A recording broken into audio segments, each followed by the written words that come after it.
So today I'm fitting a dash cam to this Astra behind us. So dash cams are pretty much universal the way you fit them.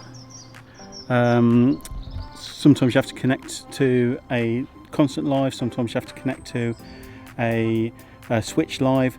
So I'll show you here on this Astra. So I've actually connected it to the switch live.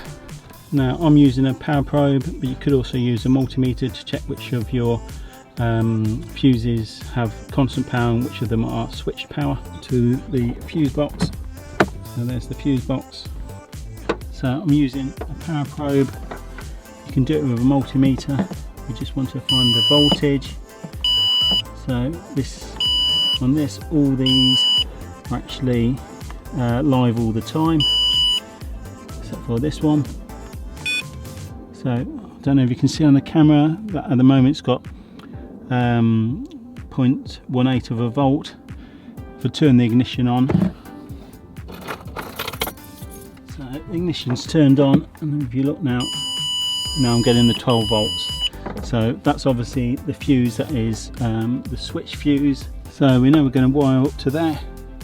So let's start from the other end and start bringing the cable down. So we're fitting a netbase dash cam here. This is a 212 HD dash cam.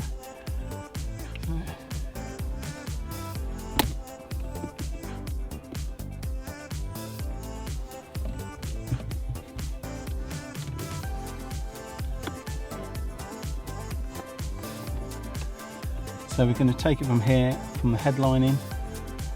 So to stop any rattle, what we're going to do is actually going to tape this.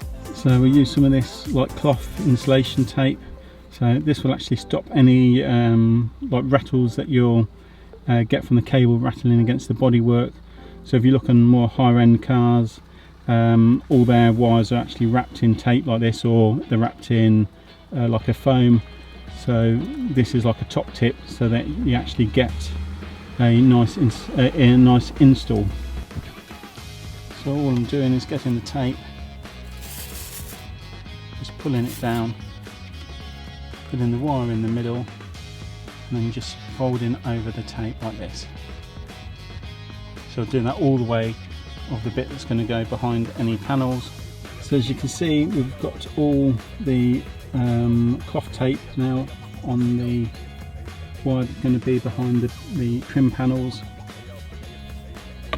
So stop here, just where it's going to come down to the actual dash cam.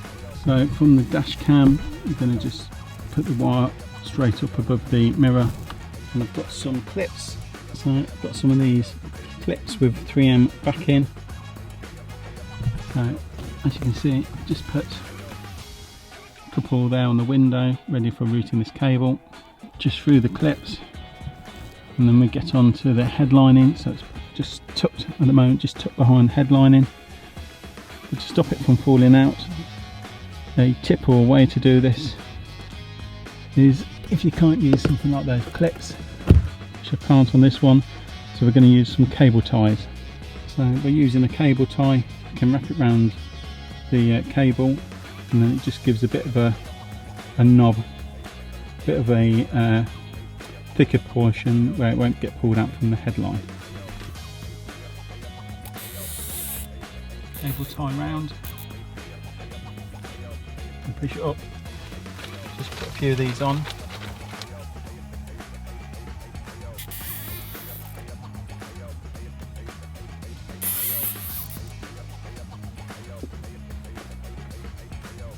And then just cut off the excess.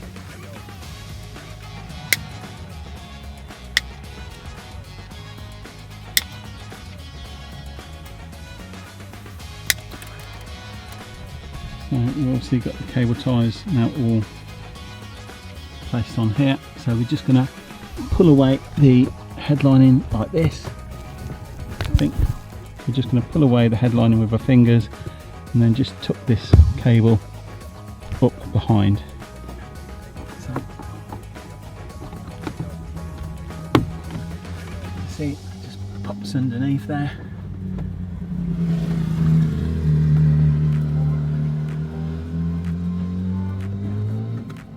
into the corner.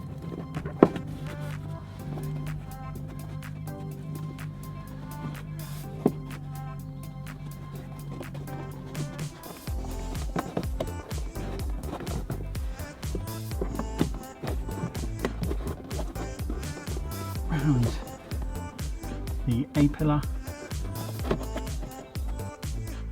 Now obviously if you have a car with airbags here, just make sure that nothing's going to be involved in getting on the airbag.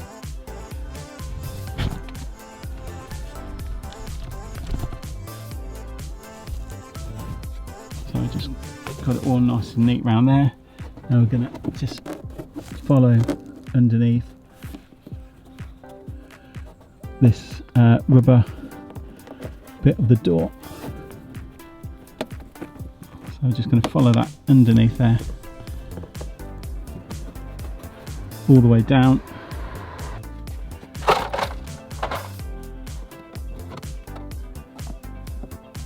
So just pulling that rubber back, just tucking it behind there. We came all the way down underneath the rubber here, all the way down to the bottom bit. Now we're going to take it underneath here and into that fuse box. As you see, you can see the fuse box there, so there's the fuse box.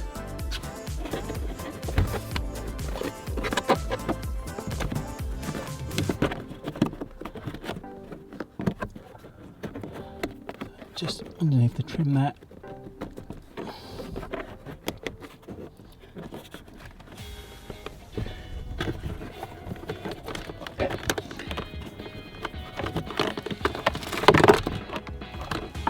So as you can see, the wire now comes up here. So we're going to take this and we're going to attach it to the fuse box. So taking the bit on the kit, we can now plug that back in. So that's going to be the positive working on the key, and we've got a negative here. Now a negative wire, you don't always have to come all the way back to here. I'll put a ring connector on because here there's a bit of hole on the chassis. This is negative to your body, so this will be the negative supply back. So we've got the fuse doubler here and there, and just down here behind that bit of trim we've just took the excess wires. So just checking it was working onto the keys, and there it comes on. Job done.